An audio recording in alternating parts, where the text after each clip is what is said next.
We're here again at Genesee Country Village Museum here in Western New York, a great living history site. And today they're going to be showing me how to make a 19th century sausage.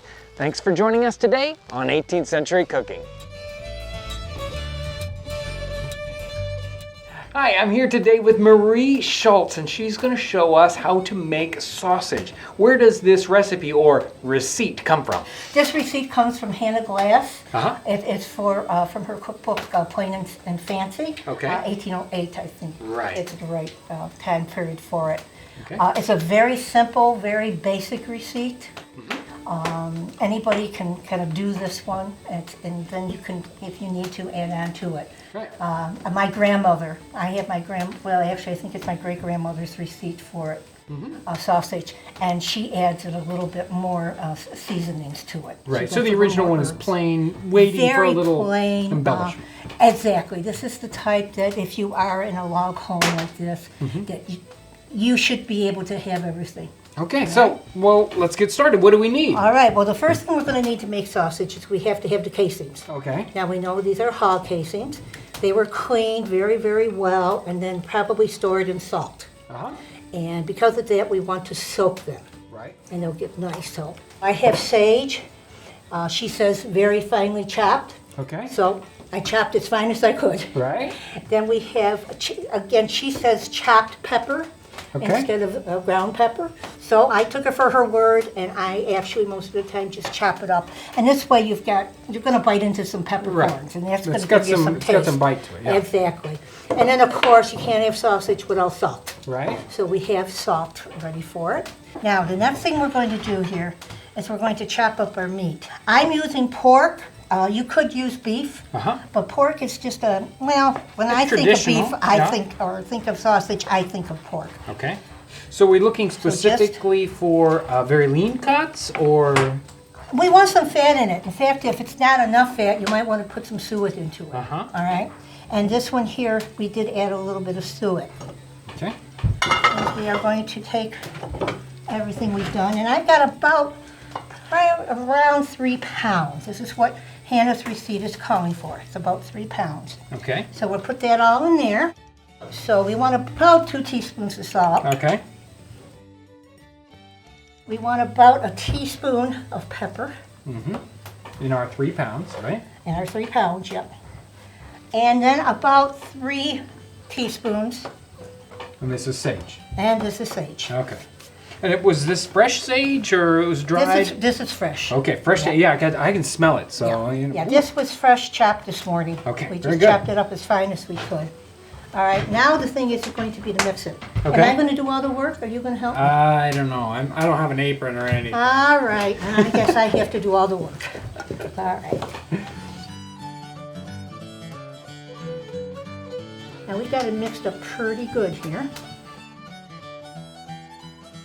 So what do we got here? Now, this is a wonderful sausage stuffer. Okay. This is my favorite. Put the hog casing on. So you call it a casing. What do we really have here? You've got intestines. Okay. So they're cleaned. These have been cleaned. They've been washed through water and salt water, and then they've been stored in salt. Okay. And then I just soak them.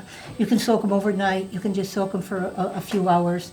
All you want to do is rinse them real good, get a lot of the salt out of them as much as possible, and then keep them a little soft so that you can work with them. But they're just natural. They're just natural. After butchering, this is what you get. This is what you get. Okay.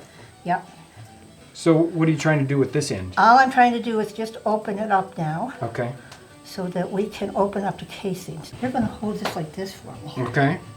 All right. And now you are going to put it up to your lips and you are going to blow through. Okay, so we're trying to inflate this. We are inflating this. Oh, you are good. And what you're doing is pulling all that casing onto the horn. All right on here. Now you can either be the catcher or the presser. I'll press. Oh, good. I was hoping you would say that. Wait, maybe I got the hard part now. So now, you got to hold it up to your tummy. Okay, like that? Yeah, you got to get pressure. Okay. Now I'm going to hold it back, and I'm going to say, okay. Okay. Yep. So we're making the individual links. We're making individual links. Okay, and I keep going. Keep going. All right, now I'm going to go counterclockwise. Ah. Now this is going to be, keep it so they don't outline on us. All right.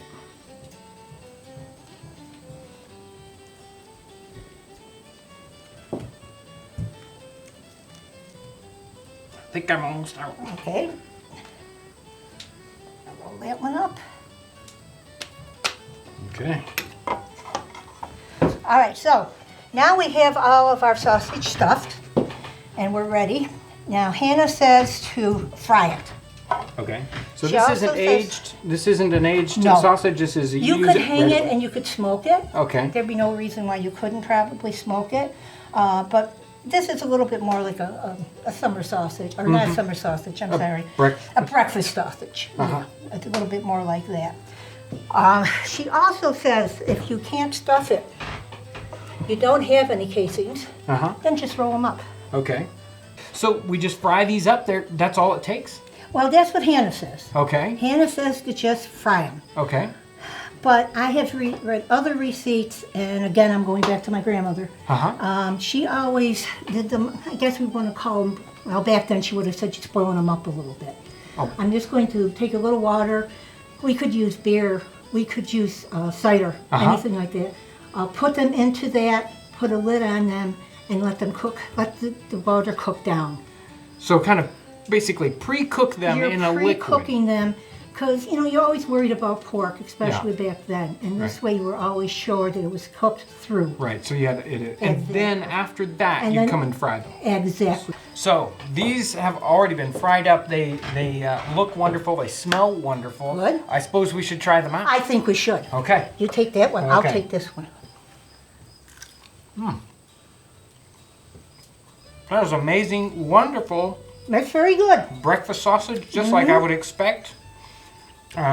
Needs a little rosemary though.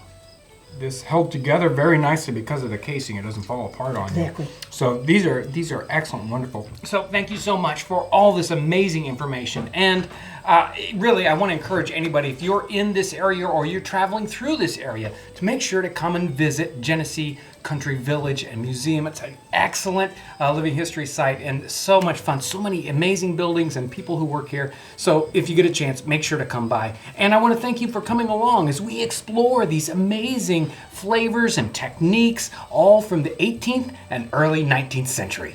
I want to give a special thanks to all the folks at Genesee Country Village and Museum for all their help. Make sure to check out their website.